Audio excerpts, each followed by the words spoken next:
భారతదేశ చరిత్రలోనే తెలంగాణ రాష్ట్రాన్ని సాధించిన మహానుభావుడు కేసీఆర్ అని కేసీఆర్ చరిత్రను ఎవరూ చెరపలేరు అన్నారు మాజీ మంత్రి తలసాని శ్రీనివాస్ యాదవ్. తెలంగాణ తొలి సీఎం కేసీఆర్ ఎన్నికల్లో ఇచ్చిన హామీలే కాకుండా ఎన్నో సంక్షేమ పథకాలు తీసుకొచ్చి తెలంగాణ రాష్ట్ర ప్రజలకు ఎంతో మేలు చేశారన్నారు. కానీ కాంగ్రెస్ ప్రభుత్వం కొలుగొట్టే విధానం తప్ప ఇప్పటికీ తెలంగాణ ప్రజలకు చేసింది శూన్యమన్నారు. కేసీఆర్ బయటికి రాడు అని విమర్శలు చేసే కాంగ్రెస్ నాయకులకు కేసీఆర్ జగిత్యాల సభతో బయటికి వస్తున్నా అనగానే భయం పుట్టి రేపు ఎల్లుండి రైతు బంధు వేస్తారని ప్రకటించడం హాస్యాస్పదమన్నారు. రేపు జగిత్యాలలో జరిగేటువంటి బహిరంగ సభ కేసీఆర్ గారు బయటికి రాలేదు జనాల మధ్యలో రాలేదు, అసెంబ్లీకి రాలేదు అని పదే పదే ముఖ్యమంత్రి గారు కాంగ్రెస్ పార్టీ నాయకులు మాట్లాడతారు. కేసీఆర్ గారు బయటికి రాగానేమో వణుకు పుడుతుంది, భయం అనేది స్టార్ట్ అయింది.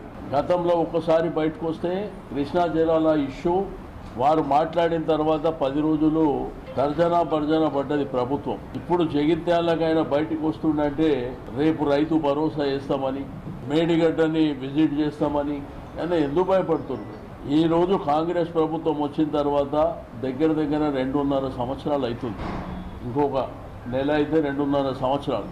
బట్ ఈ 2.5 సంవత్సరాలలో మీరు ప్రజలకు, రైతాంగానికి, మహిళలకు, యువతకు, విద్యార్థులకు, మానసిక వికలాంగులకు ఏమి చేసిర్రో చెప్పగలుగుతారా అని చెప్పి నేను ఈ సందర్భంగా అడుగుతా ఉన్నా. పదే పదే కేసీఆర్ గారు అప్పు చేసిర్రు అని చెప్పి మాట్లాడినటువంటి కాంగ్రెస్ ప్రభుత్వం, కేసీఆర్ తెలంగాణ రాష్ట్రాన్ని సాధించినటువంటి ఒక ఉద్యమకారుడు. భారతదేశ చరిత్రలో, భారతదేశ చిత్రపటంలో తెలంగాణ రాష్ట్రాన్ని సాధించినటువంటి ఒక మహానాయకుడు. ఆయన పరిపాలన చేసినటువంటి ఆ 10 సంవత్సరాలు భారతదేశ చరిత్రలో సువర్ణ అక్షరాలతో లిఖించదగ్గది.